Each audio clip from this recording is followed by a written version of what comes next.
Hello everyone, welcome to অধ্যয়ন academy. অধ্যয়ন একাডেমিতে তোমাদের প্রত্যেককে স্বাগত।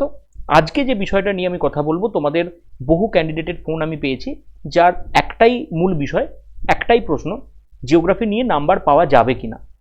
প্রথমেই একটা কথা আমি বলে রাখি, দেখো, জিওগ্রাফি নিয়ে নাম্বার পাওয়া যাবে বা পাওয়া যাবে না, এটা কিন্তু কোনো একটা ফিক্সড রুল না।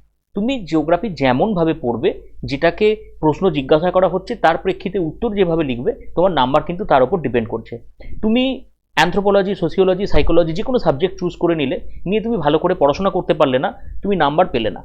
অন্যদিকে তুমি জিওগ্রাফি নিয়ে যদি পড়াশোনা করতে পারো, তার সিলেবাসটাকে দেখো, তার ফ্রেমওয়ার্কটাকে দেখো এবং চেষ্টা করো নিজের সাথে সেটাকে রিলেট করতে, যে বিষয়গুলি তুমি জানো না কোথাও সেই বিষয়গুলো সম্পর্কে জানতে, যাতে করে তোমার একটা ধারণা তৈরি হয়। এবং তার সাথে অবশ্যই প্রিভিয়াস ইয়ার কোয়েশ্চেন তোমাকে দেখতে হবে।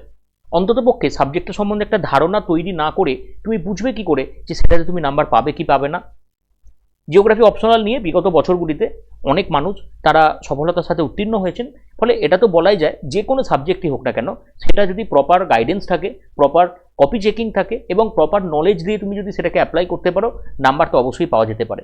সুতরাং ব্যাপারটা সাবজেক্ট না, ব্যাপারটা হচ্ছে the time you provide for it. ব্যাপারটা হচ্ছে তুমি সেটাকে কিভাবে পার্সু করছো।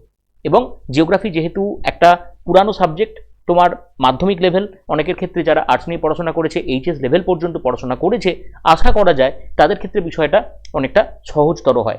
তাই চিন্তার কোনো কারণ নেই। যে কোনো সাবজেক্ট তুমি পড়াশোনা করো, যে কোনো সাবজেক্ট তুমি ভালো করে লিখতে পারো, তাহলেই কিন্তু নাম্বার পাওয়ার একটা সম্ভাবনা থাকে।